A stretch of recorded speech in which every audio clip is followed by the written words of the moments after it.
welcome back to the Gaming Mix podcast. My name is Jordan. As always, this is your official podcast from analogstickgaming.com, and if you don't know us, once again, I'm Jordan, one of the co-owners, but to my left, he's back in this episode, the founder of analogstickgaming.com, Jeff, who is coughing his guts up right now. How are you, Jeff? I'm this close to death. No, actually, I'm not doing too bad, actually. Got up and started playing a little Granblue Fantasy Relink. Fantastic. You've also finished a game that we will be talking about later. Before we get to all that, I would like to say to people, you'll probably notice that this is the second episode you're getting this week, because we were meant to have a special episode last week, but you'll notice it didn't release, and that was our Like a Dragon Infinite Wealth spoilercast, which Jeff actually wasn't on because he hasn't finished the game yet. But we do have our good friend MBZ on that episode. It should have probably been out a few days before this one, so if you haven't seen that, go and check it out. The reason it wasn't out last week was because apparently, Jeff, my body decided to finally give out on me after a very good run. A very good run there for a while. And my body just decided, yeah, we're going to give you a really bad migraine. So bad that you have to go to A&E. And you're not going to sleep for 36 hours. Oh, it was like last week. I was just as sick as when I had COVID. I was just absolutely horrible. I had to take a couple days off. Yeah, I remember you saying that you were ill, and I kept checking in on you, and it was like, no, I'm still bad. I'm still bad. Dying. We all get it sometimes.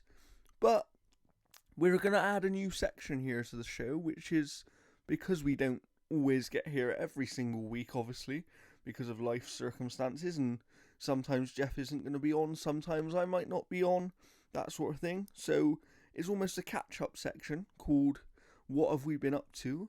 So, Jeff, what have we been up to? How are you? What have you been up to? Playing a lot of games. One that's under embargo for a little while. Got it really early. No, other than that, just working, kind of keeping up on games. But I don't know about you, but I caught WrestleMania Night 1. Yeah, so at time of recording, we are on the day of Night 2, which is later today. And I'm very excited. We will talk about that in a second, but I've been up to a few other things other than being ill. I haven't actually played many games, but that's because I've had to move things around and all this sort of stuff. But I have done something gaming related, and that is I'm putting together a little retro corner, and I've got my Dreamcast set back up and my PlayStation 2, and I decided to reinvest in an Xbox 360 because why not? So I'm going to have a little retro corner for gaming when I have spare time, just to revisit some old things, because there are so many classics that are just not playable anymore, and not available digitally. April Fool's joke for the Dreamcast Mini. Oh yeah, yeah, that one. I mean, I knew it was a joke straight away, obviously, but that one did start to get me Marvel vs. Capcom 2 was on there, and Capcom's gonna be like, no, we don't want anything to do with that. That one did start to get me thinking, like, the Dreamcast might be the only console ever that people actually liked way more in hindsight than they did at the time. Yeah, it's so weird that, like, the Dreamcast in a lot of ways failed because of NFL 2K. Yeah. Because Sega was like, no, we're not relenting on this. When EA was like, listen, if you just stop making that game, we'll support your console. Yeah. And it didn't turn out well for them. No, it didn't. It did not turn out well at all. But now, let's talk about something like we've always said. This is called the Gaming Mix Podcast, because we will throw in some entertainment here and there. It's sponsored by WWE 2K24. It is, which I reviewed, which they keep happily saying it's the highest 2K wrestling game so far in rating terms. So I like to think I'm a small part of that. There you go. So there we go. But how did you feel about WrestleMania Night 1, Jeff? It was actually quite good. Here, I'm gonna bring up the results. I actually have them right. So just to be aware, if you still for some reason haven't caught up on WrestleMania by the time you're watching this episode, please do not listen to this part and just come back later. Yeah. So night one, I'm not gonna. These are not in order. So we had Rhea Ripley versus Becky Lynch. I thought the match was the outcome it should have been. I don't think taking the belt away from Rhea right now would have worked. I agree. But I didn't feel that match was as much of a kind of drawn out, exhausted type of match that it should have been, given the competitors. It felt a little too TV, and less pay-per-view. Like, it was still a fine match, but with these two ladies who are literally the top of their game, I felt that it should have been about another 15 minutes longer, and it should have been the type of pin that you're like crawling over and like doing that slow What I three will count. say is, it felt like it started off slow, and I thought, okay, they're going to give this match time. And then all of a sudden, they just sort of started rushing towards the end, and it was like, oh, it's over. It had this weird pacing thing where they just rushed to the end at a certain point. Yeah, it like again, like it was the result that I wanted, but it just didn't feel like it didn't feel like a it felt like the equivalent of the male matches in this in night one. Those were like kind of exhausted type of things. Yes. Yeah, absolutely. But, I agree with that for sure. That's a very good assessment of that match. So what else did we have? And yeah, the match that I'm kind of referring to as well too was Gunther versus Sami Zayn, with Sami Zayn defeating Gunther, which was that was awesome. a nice surprise. I wasn't expecting that, I'll be honest. I was totally expecting it. I'm like, it's the exact same way as I'm expecting Cody to win tonight. I absolutely and that expect Cody to win. Yeah. I almost feel like Mommy is going to be the only one to kind of keep the belt. Yeah, I think that might be a good shout. Shout. Because I could see her on Raw saying how she was the only competitor who kept her belt last night, or something like that. Yeah, definitely. But no, the Sami, what's his name? Sami Zayn. Yeah, it was fantastic. Like, when he kept like all those kicks at the end and stuff like that, and then eventually just built up to that pin. I'm like, fuck, that was great. It was a really and good also match. they did it really well, because for people who understand this reference, it was basically a Rocky IV wrestling match, right? It was basically Gunther was Ivan Drago and Sami Zayn was Rocky, and that was essentially how the whole match played out. It was Gunther just kicking the crap out of this guy for essentially the whole match, and then, the wonderful comeback. The wonderful comeback. I really liked it. I really liked it for sure. But there is another match that I did very much enjoy, so I'll take us to this one. And it is the tag team ladder match for the... See, I was just going to bring that up, and I was not impressed by that match. Interesting. It had some okay moments, where they're like, hey, you get that belt, we'll get this belt. And they went up there and they got pushed off. Cool. But I don't know, it felt kind of random, because you got Austin Theory and Grayson Walker winning. I mean, that definitely felt random to me, that part, because I didn't expect them to win any of these things. And then Awesome Truth then won that one, which, like, I'm not a fan of The Miz, so I'm like, whatever. I mean, I like R-Truth though. I actually love R-Truth, and the fact that he went for a genuine tag in this ladder, like, that bit was great. Yeah. No, like, there were parts of the match that I thought were fine. Yeah. But all in all, I just didn't find it terribly fun to watch. Fair. Then you have Jey Uso versus Jimmy Uso. The match was fine. I think it was actually pretty decent. It was a good storytelling match. I think they did that one. They did a good job with storytelling in that match, because there was the moment where it was like, you know, I'm sorry, and Jimmy gets up and they have a little hug. But we all knew what was coming. And then in the end, Jay triumphed and got the win, which he deserved, and I think that is the right result. Oh, for sure. It was a night for faces. We'll almost put it that way. You had Rey Mysterio and Andrade versus Dominic Mysterio and Santos Escobar. That match, I was kind of expecting Dominic Mysterio to win that one, mainly just because in the back of my head I thought Andrade was going to be a triple cross. Yeah, where I he did. was giving to Rey as kind of like and then backstabbing and then backstabbing again. I absolutely thought that was going to happen because I was like, I don't think Andrade wants to be with these other guys, but I also don't think he's a good guy. Yeah. that was my Or even thing. if Carlito had kind of changed as well too, but yeah. And you had the weird run-in. That was players. so weird. It's just like just have a run-in of American football players in lucha masks. It was cool. I mean, they always have some sort of celebrity moment at WrestleMania, so that was a nice little place for it. And actually, it gave a match that didn't have high stakes a moment, and people will now remember that match because of that moment, right? So good job there, I think. We had Jade Cargill, Bianca Belair, and Naomi versus Asuka, Kairi Sane, and Dakota Kai. Yes. Jade Cargill, Bianca Belair, and Naomi won that one. I think it was a fine match. I think when Jade got in there and kind of wrecking house, she kind of showed like why they've hyped her up essentially. Yeah.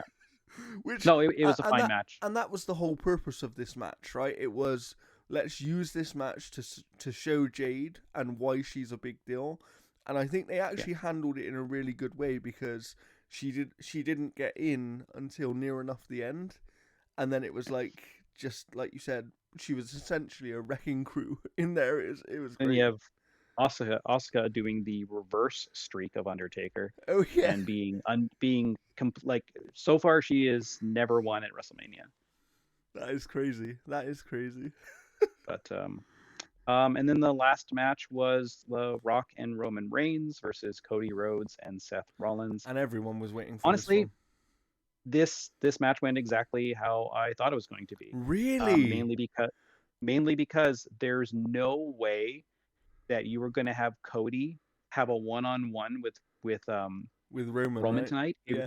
The only way that he can win that is by overcoming the entire Bloodline stable. Yeah, because then it's definitive, right? Then it's definitive. So you're going to have him basically fighting Roman, be worn out, and then beat up by everybody. And then he's going to systematically take out The Rock. He's going to systematically take out like Heyman. He's going to systematically take out everybody else who interferes.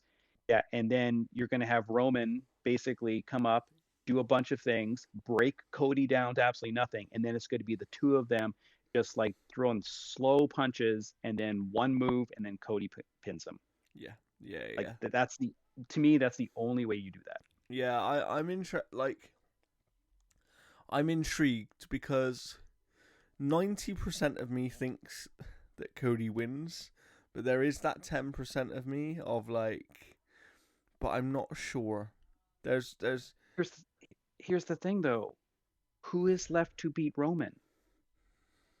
That's true. We're literally at the end of it. Like if Cody doesn't win tonight, then there's literally no narrative reason for anyone why Roman needs to be beat. Yeah.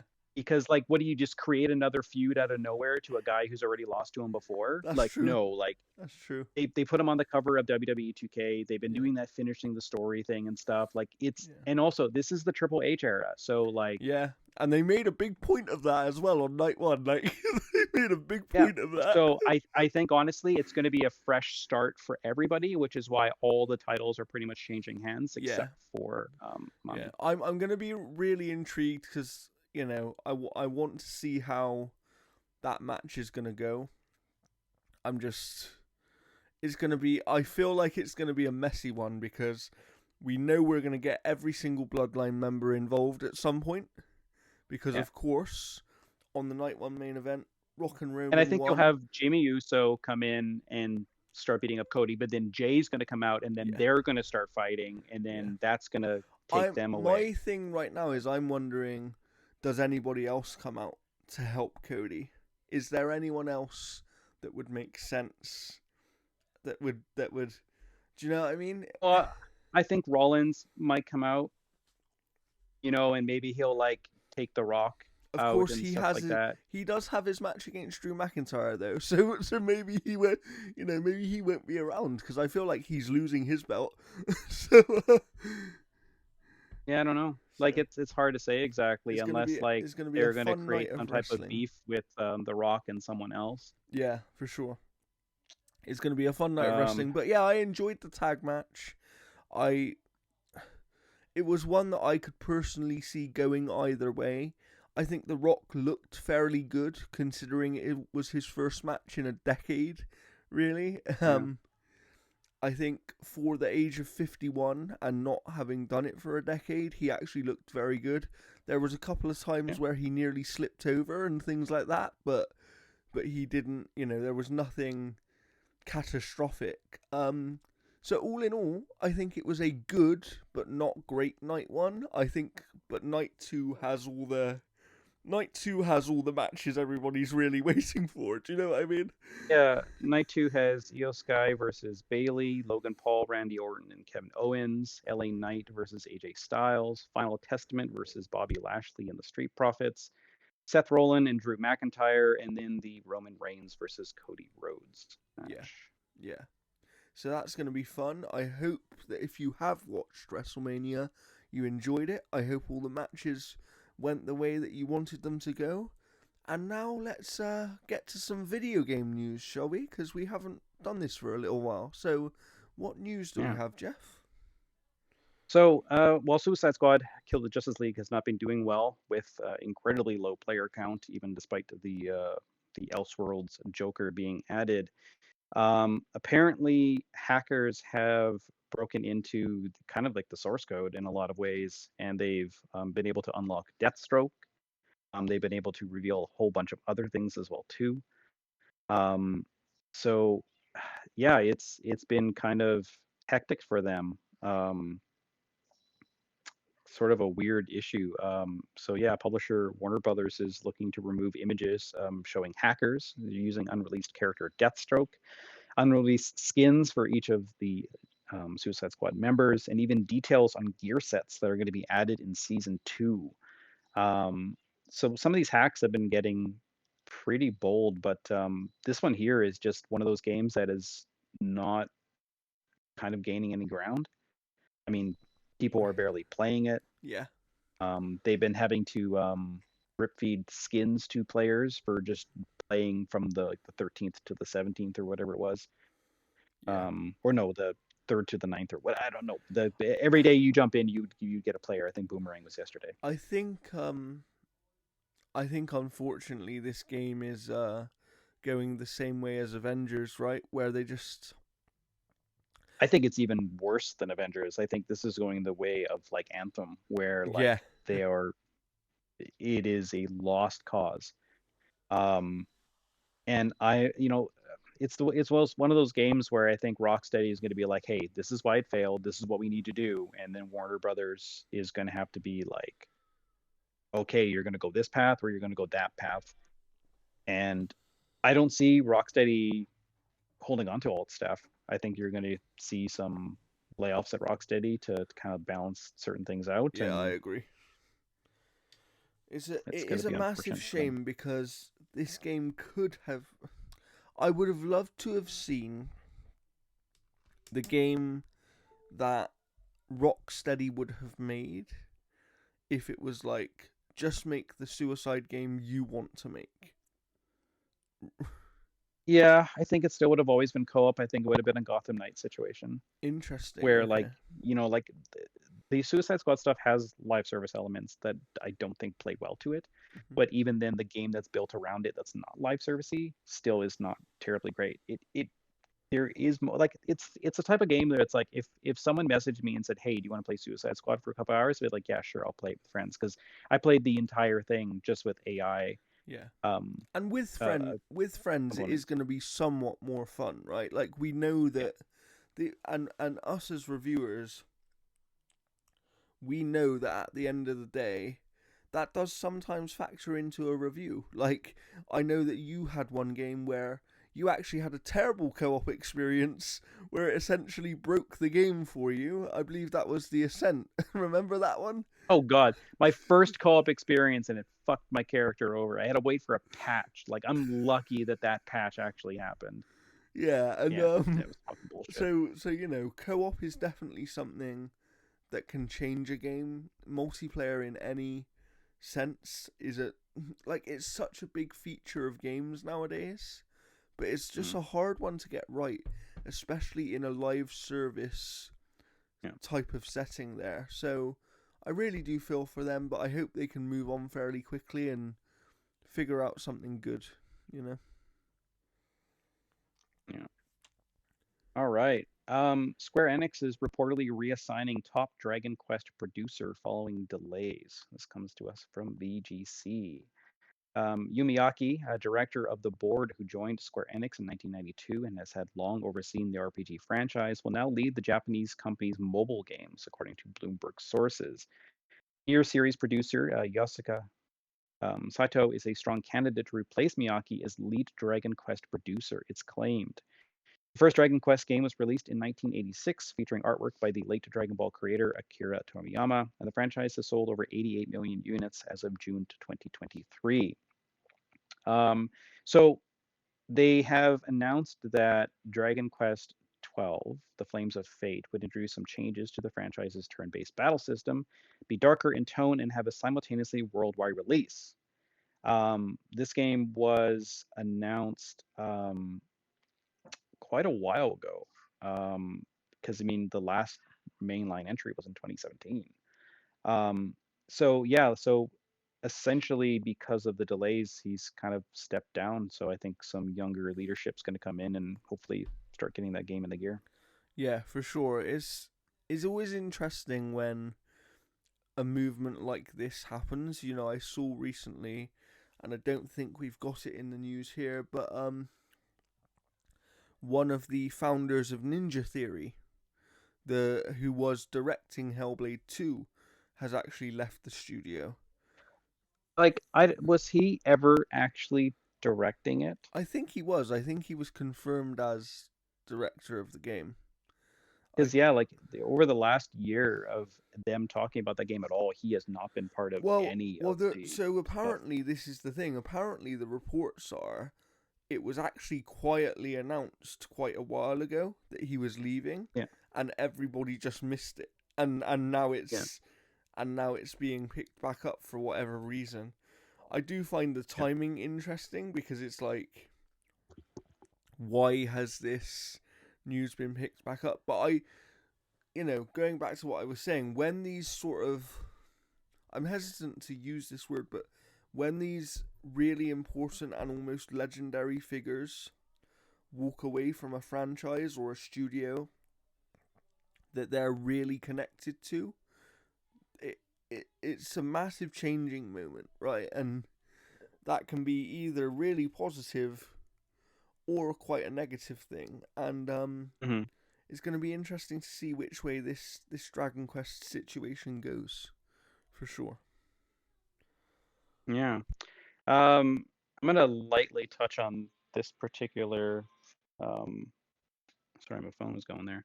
This particular story here. So from IGN, we have Rebecca Valentine's story about how hidden Nazi symbols were the tip of a toxic iceberg at Life is Strange developer Deck 9. Um, I strongly suggest checking out this story. It's a pretty lengthy read. But basically, and I'll paraphrase and kind of skim through some of this as well too. So early last year, while working on the next entry in the Life is Strange franchise, a few developers at Deck 9 stumbled upon something that didn't quite belong in their game: Nazi symbols. Initially, developers noticed a reference to the number 88 and flagged the issue to their bosses, assuming it was an innocent mistake. But in the ensuing weeks, others found more problematic signs and in universe labels, such as references to racist memes, the number 18, and the Hegel rune. As the number of possible hate symbols mounted, staff grew increasingly concerned that someone was putting these items in their game deliberately as a dog whistle to white supremacists. Um, so this story kind of touches upon a lot of the crunch that kind of went with True Colors, Yes. the development behind it, because you had, I think his name is, where is it? Zach Garris, I Mm-hmm. think is his name. Who apparently he would kind of he would kind of harass employees to the point where he wasn't directly doing things, but he was kind of floating around hinting at certain things. Like he would escort like women to like their vehicles, like and stuff like that, and kind of linger around. And he was kind of being sketchy. Um, he would invite them to his house for like brainstorming sessions and all this other kind of stuff. And he wanted to add in a lot of weird things into True Colors, including a like a date rape type of Oh wow. scenario. Oh wow. Um, they had to fight for like months to kind of get a lot of that stuff going away. It is a very weird read Yeah, that because sounds weird. it It's yeah it's and yeah like it's honestly it is if you want to read like one of my favorite things about transparency when it comes to game development was the documentary for Double Fine. You got to see so much of like how the sausage is made there. Now he's come out and countered these allegations and all this other kind of stuff, because everything again is, you know, it's all allegations, like there's no exact proof. He's moved on to Telltale, and both Telltale and Square Enix and everything has kind of committed certain things. Like he eventually left, and then a secret department within Deck Nine was still consulting with him against the requests of other employees and stuff like that. It is a phenomenal read. It is definitely worth checking out if you want to read. If you want to know more about Deck Nine. And a lot of people don't know that Deck Nine used to make like PlayStation One games, like Cool Borders and all that kind of stuff, back when they were a completely different team. So it's kind of neat taking in the history of that studio. Um, but yeah, this is such a disgusting thing. yeah, it is. Yeah. One quote here is like, he would walk me to my car. I'd open the door, say goodbye, and he'd sort of linger. Littleton recalled. We'd keep talking. I'd sit down, and he'd linger again next to the open door. He never made a particular overt move. It was always subtle enough, but it felt like it was maybe just a vibe that I was getting. I felt stupid, first of all, and for ending up in that situation with him in the first place. But because he never clearly made a move, maybe I was just reading too much into the whole thing. It wasn't until I explained in great detail to others that someone clued me in. Like, this is such a weird guy. Yeah. Um, Apparently, he called Black Lives Matter a hate group. Um, all sorts of stuff. Like, again, like this is all allegations and all that kind of stuff, but Yeah. it's backed up by a lot of people. They even did a company-wide survey about certain things and stuff like that was anonymous, that kind of led to a lot of that kind of stuff. And he kind of commented about how like even that wasn't accurate for what was said. And again, like it's all allegations, but when you have that many people kind of, you know, where there's smoke there's fire in a lot What of I ways. always think with allegations is, I always think of it this way: one, where there's smoke, there is fire, and even if not 100% of these allegations are true, and if there is some element of this was exaggerated or that was exaggerated, it still Yeah, doesn't take away from these things are disgusting. Like, you know, and things like this shouldn't happen in the world today. Like, this shouldn't be yeah, happening. So hopefully someone gets to the bottom of this, and you know, the yeah. justice is done. It's a fantastic reporting. So definitely do check it out. It's a pretty lengthy read. It goes into some incredible detail. Um, So another story that's not terribly great, with people kind of denying certain things, and that is Roblox studio head insists children using it to make money is a gift, not exploitation. Roblox Studio is a development environment created by the Roblox Corporation, which offers a range of building, scripting, testing, debugging, and collaboration tools to let users make their own Roblox games. Users can then upload their game, known as an experience, to the Roblox platform, where they can either make it available for free or monetize it, with Roblox taking a cut of any money made. Because users of any age can upload and monetize experiences, and because Roblox takes a percentage of this income, some have accused Roblox of exploiting children by essentially making money off their developmental work. In an interview with Eurogamer, however, Roblox studio head Stefano Carrazza rejected suggestions that the practice could be considered exploitative. Instead, said it can be the biggest gift for young developers, especially those in difficult conditions. So there was an update here. So a Roblox spokesperson has contacted VGC with a statement claiming that the original source article was not representative of its full perspective on this topic. We always offer deeper conversations on topics unrelated to the interviews at hand, and we're surprised to see this story posted without taking us up on this offer.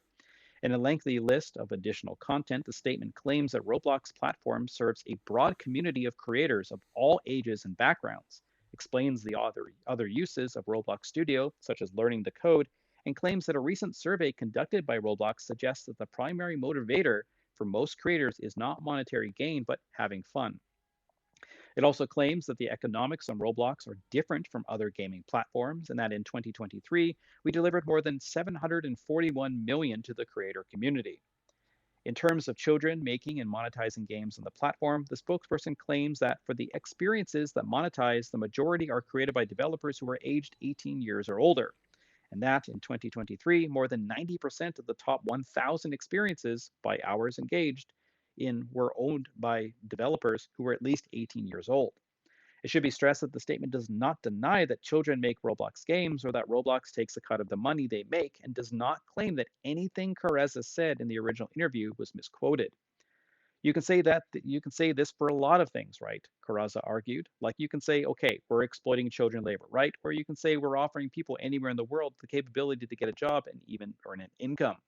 So I can be 15 years old in Indonesia living in a slum, and then with just a laptop, I can create something, make money, and sustain my life. So it goes on a bit more, but this is a story that was kind of touched upon quite a while ago when they were talking about kind of children essentially making money and then taking a cut. I don't know if this could be fixed. Like they're downplaying it. That's a very small percent. So if it's small Yeah. percent, if you can verify that these children are of a particular age, why not just not take the cut of Yeah. them? Yeah. If you know what the percentage is, then it's quite easy to sort out, right? If you want to. Yeah. I mean, there's obviously some type of verification that would have to be done in order so people who are over 18 are not taking advantage of it. But still, it's kind of scummy, no Yeah. matter which way you look at it. Yeah, absolutely. I mean, I've never been a huge fan of the Roblox system anyway. I think there's I've actually a seen like lot a of issues with screenshot it. of that game. That's about it. I think there's a lot of issues with that system over, you know, exploitation. Yeah. I think a lot of the things around children's safety online in gaming came from a lot of issues on Roblox as well. So, this sort of stuff doesn't surprise me, but Especially with it's how popular it is. Like, I've never heard of anyone playing Roblox, yet when you look at the numbers of the people that are playing it, like yeah. it's right up there with Fortnite. Yeah, it is. It really is. So, hopefully they can sort out this situation for sure.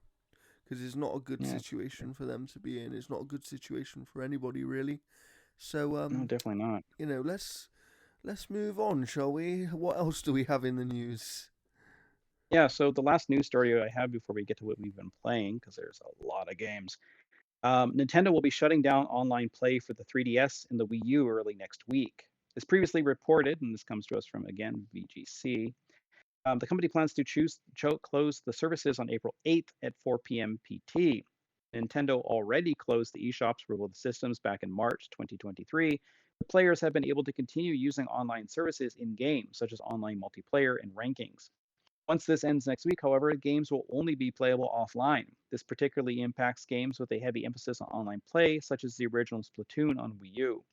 Players will still be able to play games offline once online services end, according to Nintendo.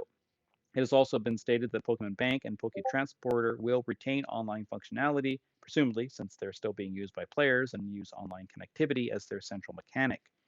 Nintendo has also stressed that this only relates to in-game online functionality, meaning it will still be possible to download update data and re-download purchased software, such as DLC, from the 3DS and Wii U eShops for the foreseeable future.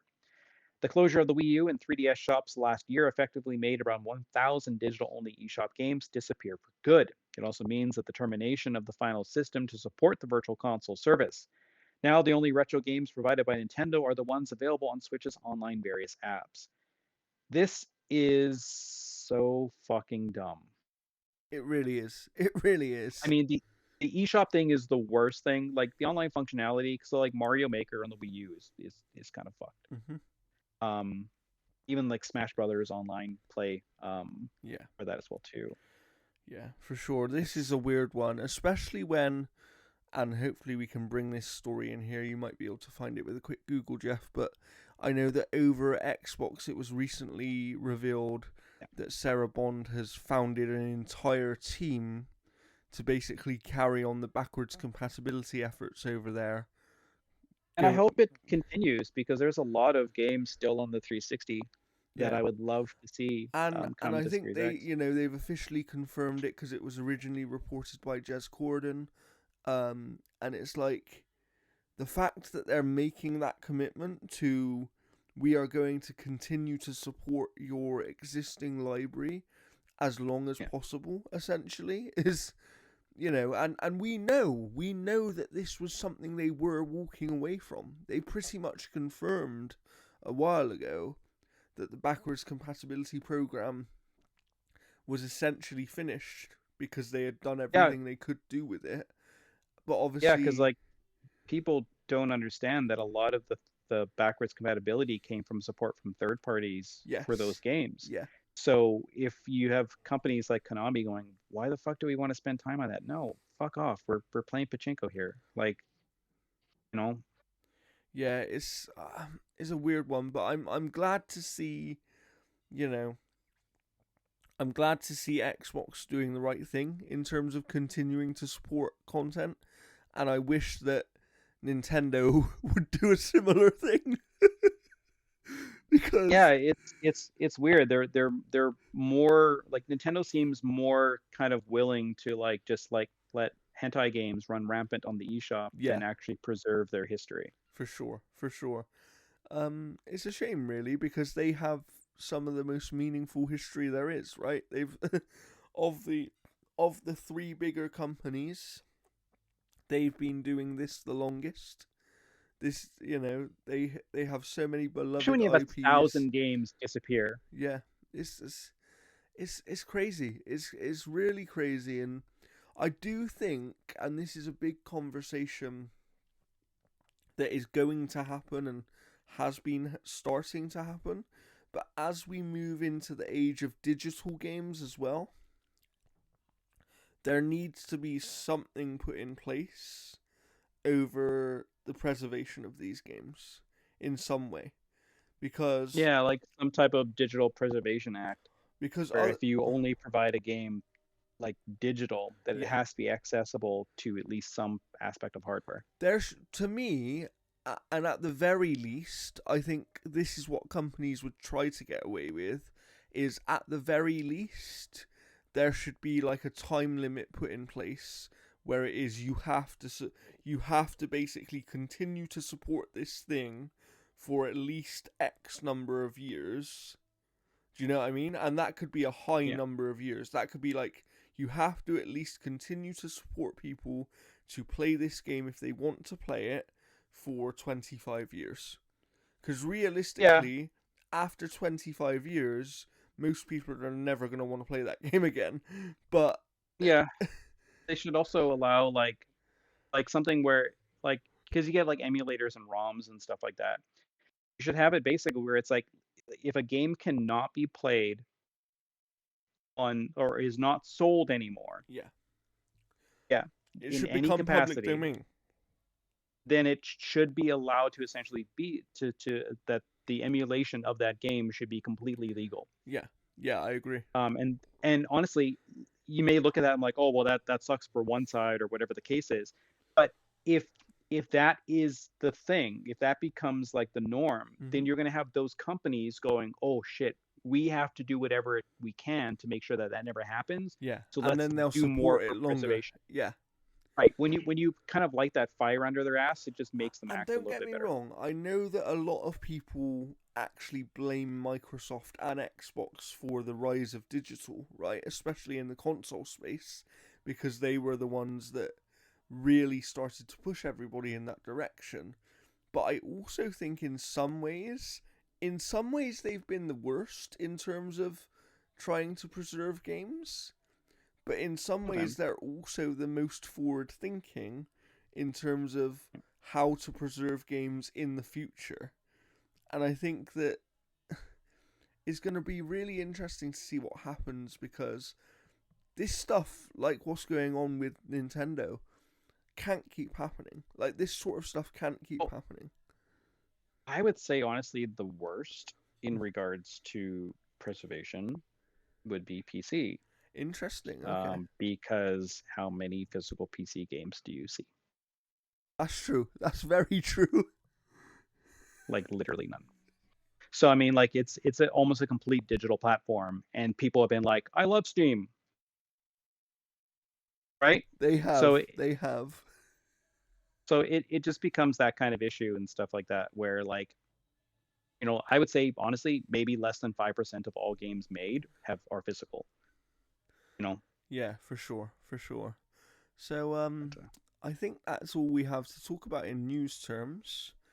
Yeah, it's been kind of a light week. I mean, there's been some little stories and stuff like that, but and this is a slightly shorter episode than normal anyway, because we're recording at a funny time. But also, like I said, you are getting 2 episodes this week to make up for missing one last week. Oh, spoiled. So there you go. As I mentioned earlier, I haven't really played anything recently. I will say here and now that by the time we next record, I'm hoping to have fully played and written a review for Planet Zoo, which we did get a code provided. And I'd hoped to play it already because it looks fantastic. Like I said, the illness just knocked me out for a few days. But I'm getting back to myself. So after WrestleMania tonight, I'll have a nice sleep, and then Planet Zoo is taking over my life. But Jeff, you've had many games taking over your life. I would like you to start with the very big one that everyone seems to like, if that's okay.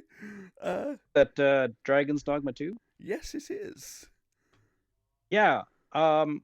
So my first couple hours with Dragon's Dogma 2, like, I had played a little bit of Dark Arisen, and actually I kind of want to go back and play some of it. But that will become more relevant shortly as I talk about Dragon's Dogma 2.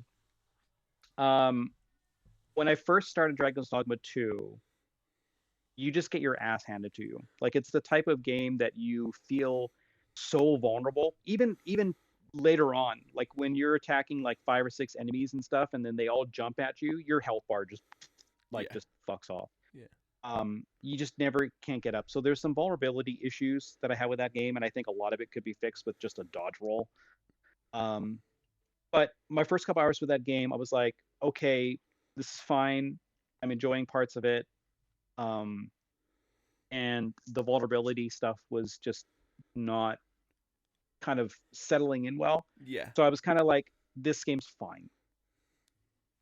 And then once you actually start getting more abilities through combat, especially when I unlocked the Magic Archer, this game just fucking rules. Like the Magic Archer, like if you're like, okay, I like the Archer, but I kind of wish it was a little bit easier to hit moving targets, unlock the Magic Archer. Because like you put this like circle around the enemies, and it creates these other little circles around it, and then you just let Nice. go, and all your arrows just automatically find their way there. Nice. There's a Nice. boss during like the New Game Plus kind of, not the New Game Plus, the True Ending stuff, where it has like all these little things all over its body, and you just see all your cursors light up, and then you just fire off of all the arrows. And like there was one part where I was fighting this dragon. No spoilers, because the game's called Dragon's Dogma. Yeah. And the dragon was there, and he sees my one of my pawns, and they basically like leaped in the air right on the snout of the dragon, just as it was about to die. That's It brilliant. was so amazing. That's brilliant. Like, okay, so you didn't Dragon's Dogma. So you didn't have the issue where one of your pawns got some sort of plague and he killed everybody. No, no. There was a couple times where I thought that they had contracted it because they were kind of talking back, but it was just them doing what they were doing. Fair enough. So I've never contracted it. I know some people are like, if you get your pawn back and you were sent rotten food, it was a sign to say that your pawn had plague's breath. Oh, interesting. Okay. Some people are doing that. Some people are doing other things and stuff like that too.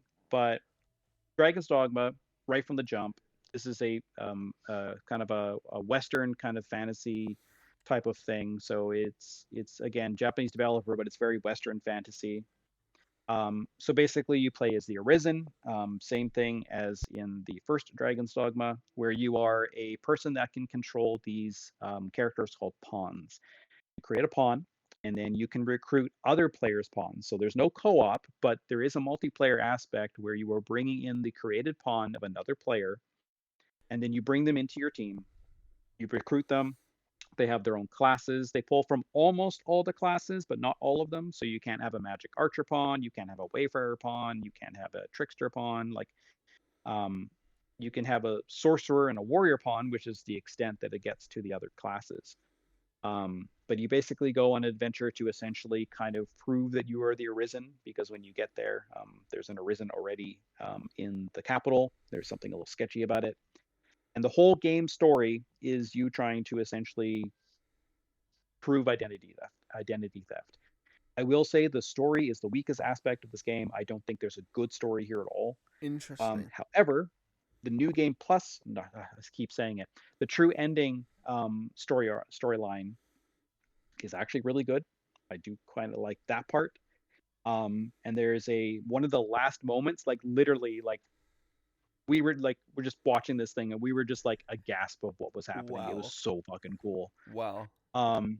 But it is like, I know there was a lot of like hubbub about the microtransactions, but honestly, you would only ever know about the microtransactions if you were online. If you were just playing the game, they are nowhere to be found. There's no shop. There's no indication whatsoever that there's fast travel currency things that you can buy. Like, anything that you can buy from that store is stuff that you'll earn in the game, no problem. Yeah. Whatsoever. They're basically just speed boosts, and unlike games like Assassin's Creed, they're not shoving it in your face basically all the time. It's there for and people everyone's that like, really want it, right? It's there for the people that will actively seek it out. Yeah. People are like, Capcom, how could you do this? I'm like, they've been doing this for the past like 7 years. Fuck off. Yeah. Devil May Cry 5 had this. Resident Evil 4 had this. Like, it's the same fucking thing. Yeah, I agree. I fully agree. I can't wait to get to the game. I was actually hoping to have got to at least some of it by now. Like I said, again, I just had a really weird week. Here's the thing. Yeah. I hardly ever start New Game Plus. Interesting. I've started New Game Plus. Okay. So, like... So the game must be good. I have a lot of issues with it, but none of those issues are stopping me from playing and enjoying the game. Interesting. They're limiting my enjoyment to a certain point, because I really wish that game had a dodge roll, because like getting out of the way of some things, you're just going to get bashed around. Yeah. But and you will be writing a review for this game, right? That's something that will be coming at some point. I'm gonna try and get my Final Fantasy Rebirth review done today, or at least the majority of it. Nice. I assume you've finished that game now as well. Then have you? Yeah, let's move on to that one. Yeah, Final Fantasy VII Rebirth is very good. I've got some issues with its open world. I feel the open world is bloated. I feel it's filled with a bunch of random shit to extend your time. I think there's a lot of time wasting animations and time wasting missions that just are not terribly fun. But when that game is focused, when it is built around its character moments and its combat, that game is fucking awesome. Yeah, I've got to get back Um, to it at some point. I just, for whatever reason, in that first sort of 10 hours or so that I played, something like that, it's yeah, it just wasn't calling me back as much as I enjoy the story elements and the character yeah, elements that you're like talking about. the open world stuff, I think just sucks. I think anything to do with Chadley is just fucking boring as hell. It's like, I need you to go and see these towers. I'm like, why the fuck do I need to go to towers? It's like, we need this research data. It's What the, Didn't like, you know if the this is research data secretly was a going to help Ubisoft me game? find Sephiroth, then I would be all on board. And there's way too many mini games. I know people are like, oh, Final Fantasy VII's always had mini games. I'm like, yes, but they are shoving them down your throat so fucking Yeah, fast. yeah, definitely. Um, Um, yeah, so I mean, it's nice that you've at least enjoyed both of these games, but it sounds like you've had problems with both of them as well. yeah, like again, like, you know, I haven't settled on where I'm sitting at score wise, but they are going to be high because again, like the highs are really, really high and the lows are like not that low. Um, but I mean, like Final Fantasy VII Rebirth is fucking great. The last like couple chapters are extremely focused on where it's going. Um, there was a couple moments where I thought I was going to kind of defy certain aspects of the story, but no, it does a fantastic job. It kind of ties more into like the kind of parallel timelines that are kind of going on. And I don't know if I didn't feel that those moments really pay off here.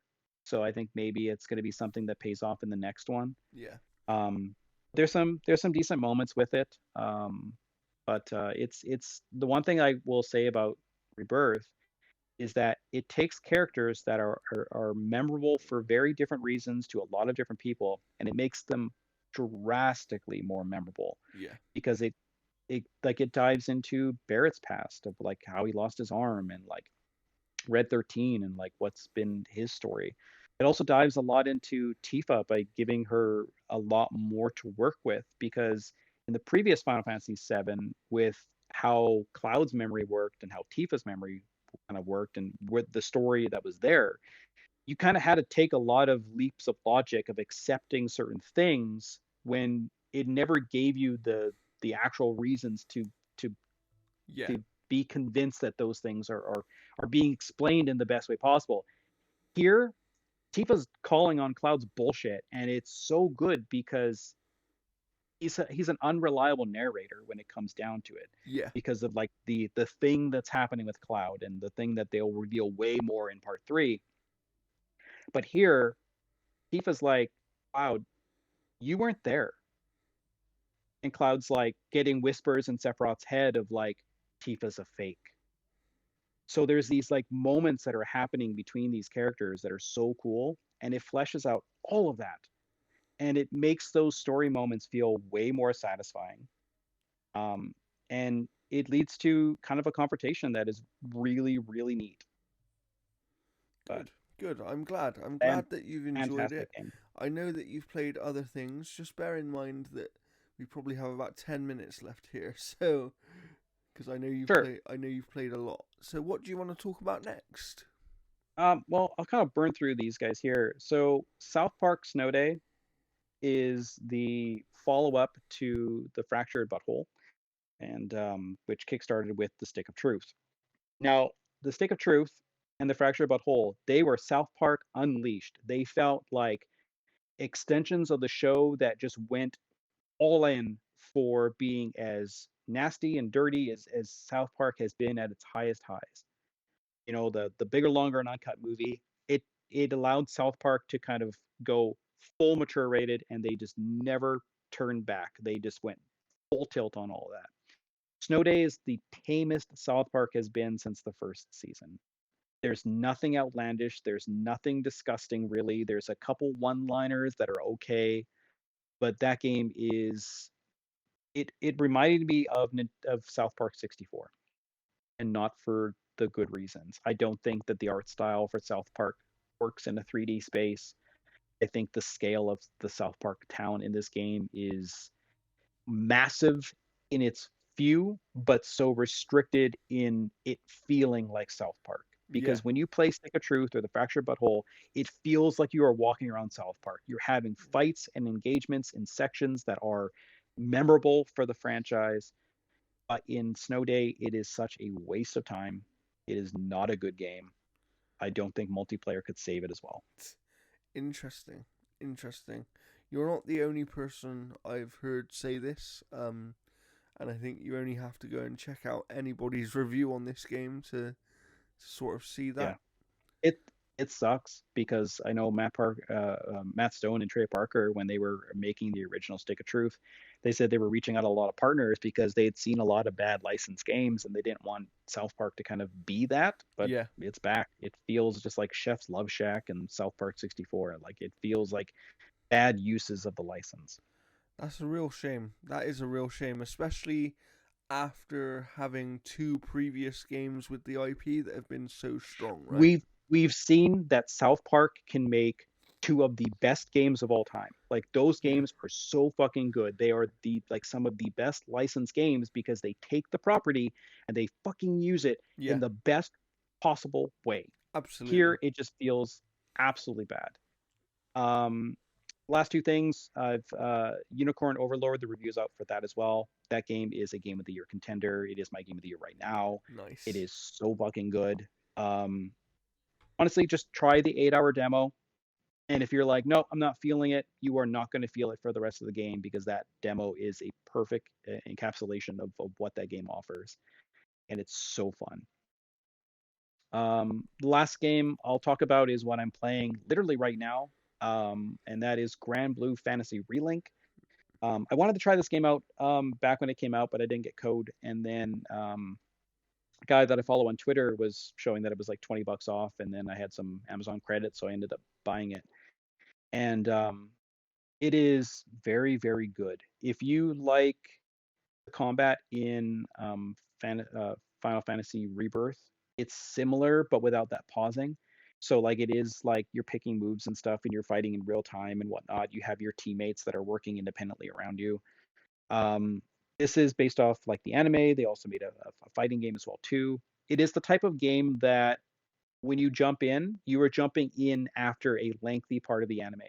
So it has these kind of uh, parts of where you can read what happened in the anime. Like it kind of like recaps that stuff. And what's really neat is it also has a separate recap feature that when you go through it, which is all voiced, it'll actually increase your stats. So it pays you to kind of like learn the history of what those games are. Um, the voice acting is really good. The visuals look fantastic. It's also a kind of a shorter game. Like the main story is about 20 hours. So it's not a massively lengthy game, but there is a lot of side quests that you can take on. There's a lot of character moments. There's missions. There's co-op as well too. A lot of the boss fights kind of have this like Monster Hunter kind of approach to them. Um, it is really, really solid so far. I think about 3 or 4 hours in so far. I mean, But that's not a lot either, right? So you've got a lot of game to go. Um, yeah, it's really it's good. I've heard nothing but good things about the game from everyone I know who's played it. I don't think it's really a thing for me personally, but I can absolutely appreciate it at the same Yeah, time, and I understand why if people are enjoying it. if you are a gamer that loved Tales of Arise, which was the last Tales game, you will feel right at home with Relink. It feels exactly like that kind of game. Nice, nice. I'm trying to think. Did I play anything? Because I have. I as I said, I was setting up this retro corner, and in doing that, I obviously had to test out these systems slightly, and just make sure they were working and that kind of thing. So I did actually play yesterday for about half an hour. I played Virtual Tennis 2. People might remember this game back on the Dreamcast. And I don't know, I had a bit of an itch for a tennis game because, of course, there's a new Top Spin coming out soon. Top Spin is returning from 2K. You can pre-order it now. We've had some news on the website for it. I'm hoping to be able to review it, but we'll see what happens there. We obviously, we don't expect anything from anybody, so if we get code, it'll be something that I review, and if not, I'll figure out whether I can afford the game or not, and if I can, I will review it.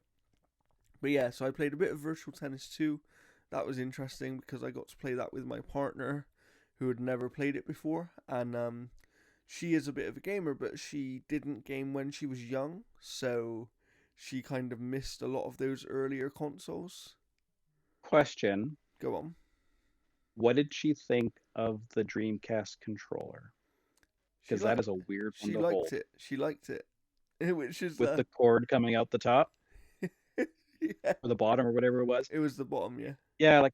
Yeah, like I love the Dreamcast. Like some of my favorites on there is like Power Stone 2 is so good.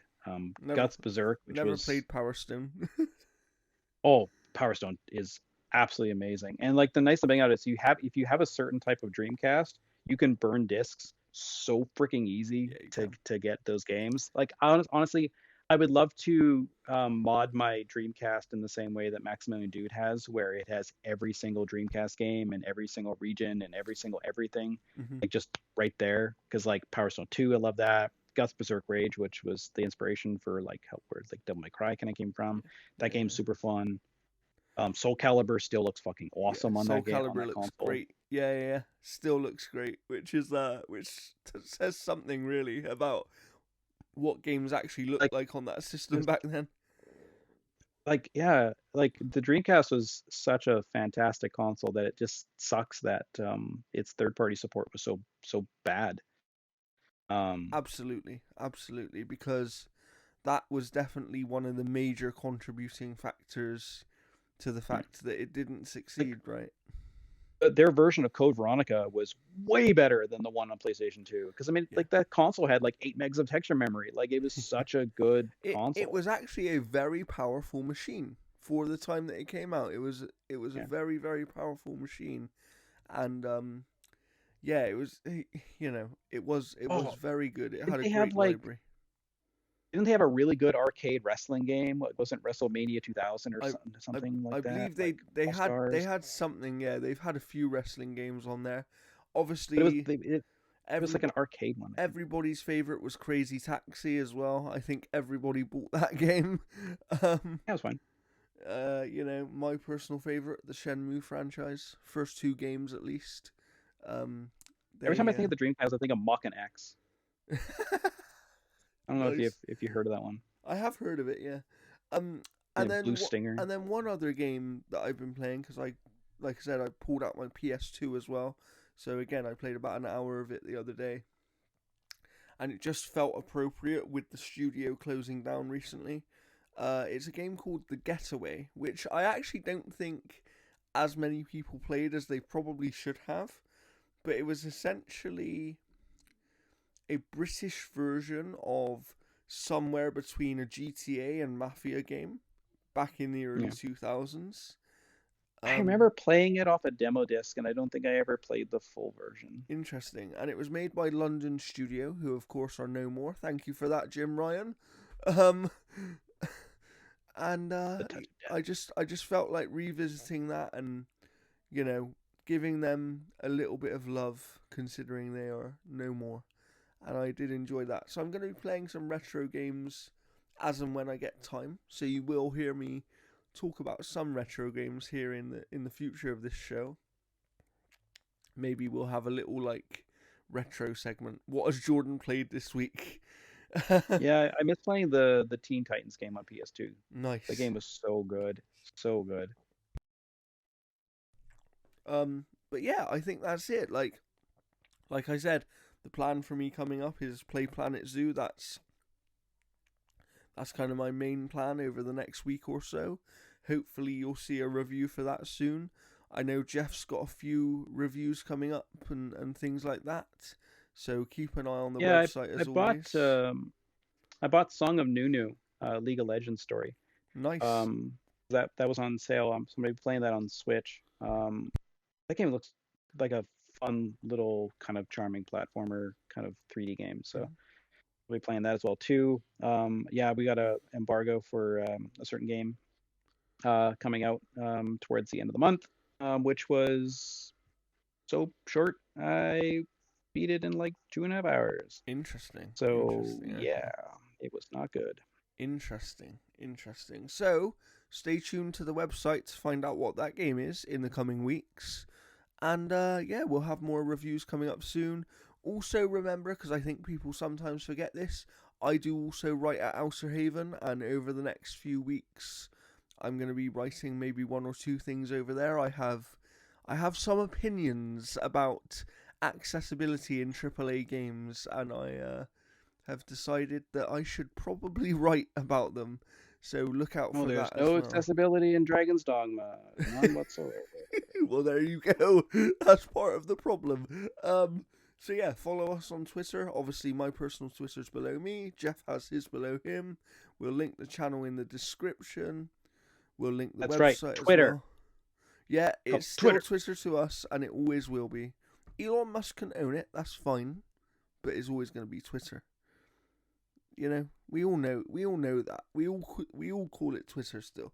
But yes. Like if they change the name of Band-Aids to like, I don't know, Fix Me stickers or something, you're still going to call them Band-Aids. Yeah. My roommate's just freaking out. Like you're still going to call them Band-Aids. I mean, to be fair, we call here in the UK, we call them plasters. So that's one for you. Plasters? Yeah. What the? Does it actually say plasters? Like, does it say plasters on the box? It does. Wow. Because adhesive strips are like the actual like. Yeah. Like what they are. You know, like when you say gelatin with Jello. Wow. Yeah. So honestly, there we go. Why did we even get on this subject? I don't know. Twitter. You can call it whatever you want. It's still the question of the week. The question of the week. What do you call plaster / Band-Aid? There you go. There you go. But yes, we will see you next time. I believe we will be... It's going to be a weird one because, like I said, you're getting 2 episodes, and then we won't be recording for about a week from now. So it will be sort of a week a couple of days ago. So therefore, you're probably going to get a 3rd episode in the next 5 days or so after you're seeing this one. So make sure you subscribe to the channel, like this video, share it with all your friends. And yeah, we will hopefully be on another good run, and wish me good health so that we can stay on this very good run. And we will see you next time. But for now, it's a goodbye from me.